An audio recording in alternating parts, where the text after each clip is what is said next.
इंकलाब जिंदाबाद, भारत माता की जय, वंदे मातरम।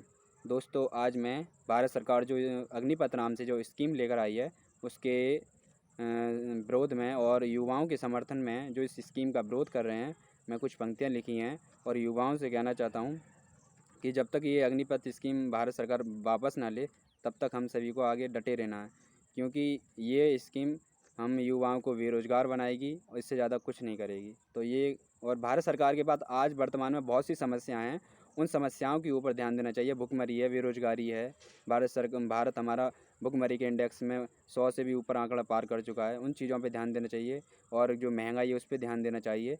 तो और बहुत सी समस्याएं हैं भारत में वर्तमान में, उन पर भारत सरकार को ध्यान देना चाहिए, ना कि ये काले साए की तरह हमारे ऊपर जो कानून लादे जा रहे हैं, कानून के रूप में जो अग्निपथ नाम की स्कीम ला दी जा रही है, इसको हमारे ऊपर थोपा जाए हम युवाओं के ऊपर। तो मैंने कुछ पंक्तियाँ लिखी हैं, तो वो इस प्रकार हैं। तो अगर मेरी ये पंक्तियाँ आप सभी को समझ में आ जाएं तो आप सभी मेरी इन पंक्तियों को अधिक से अधिक लोगों तक शेयर करें, जैसे कि लोग समझ सकें, मेरी बात को समझ सकें। बाधाओं की जंजीरों ने जकड़ा मेरे भारत को, बाधाओं की जंजीरों ने जकड़ा मेरे भारत को, आज पुकार रही माँ भारती देश के युवा तुमको, आज पुकार रही माँ भारती देश के युवा तुमको। इस निंद्रा को खोकर अब युवाओं तुमको जगना है, इस निंद्रा को खोकर अब युवाओं तुमको जगना है। कौन सही है कौन गलत है उसको चिन्हित करना है, कौन सही है कौन गलत है उसको चिन्हित करना है। देश जा रहा गर्त की ओर, देश जा रहा गर्त की ओर। ये जो पंक्ति हैं आगे की दो, ये उन युवाओं के लिए हैं जो किसी विशेष पार्टी या किसी विशेष आदमी की पूंछ पकड़ के चलते हैं। ये नहीं कि वो जो आदमी या कोई विशेष पार्टी कुछ कह रही है तो उसको रीचेक करें। कथनी और करनी में उनके में बहुत अंतर होता है नेताओं के में, तो उसको रीचेक करना बहुत ज़रूरी है आज के समय में।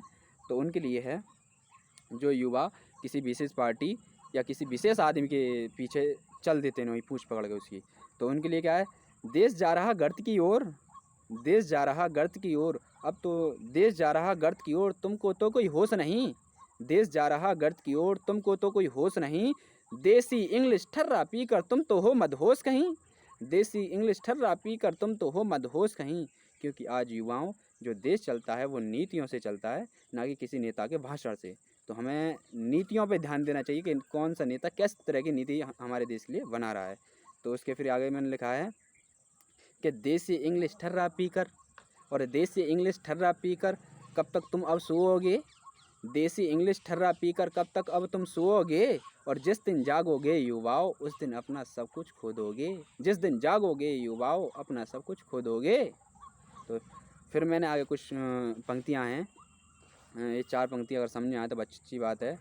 तो मैंने क्या लिखा है, अग्निपथ में अग्नि कहाँ है, अग्निपथ में अग्नि कहाँ है जिसको हम स्वीकार करें, अग्निपथ में अग्नि कहाँ है जिसको हम स्वीकार करें। 4 साल की सेवा करके माँ भारती पर एहसान करें, 4 साल की सेवा करके माँ भारती पर एहसान करें। हम तो भगत सिंह चंद्रशेखर सुखदेव राजगुरु के दीवाने, हम तो भगत सिंह चंद्रशेखर सुखदेव राजगुरु के दीवाने। जो सो गए माँ की गोद में हम भी हैं सोने वाले, जो सो गए माँ की गोद में हम भी हैं सोने वाले। तो हम गांव के हैं साहब, हम देश के लिए मरना और मिटना जानते हैं। अगर बात जिस दिन देश की आएगी तो सबसे पहले गांव का युवा देश के साथ खड़ा रहेगा, ना कि और कोई तुम्हारे साथ खड़ा रहेगा भारत सरकार के साथ। तो इसी के साथ मैं भारत सरकार से निवेदन करता हूँ कि भारत सरकार ये स्कीम वापस ले, और जिस तरह से जो प्रॉपर भर्तियाँ चलती थी पहले उसी तरह से हमारी भारत सरकार उन भर्तियों को लागू करे। जय हिंद, जय भारत, इंकलाब जिंदाबाद, भारत माता की जय।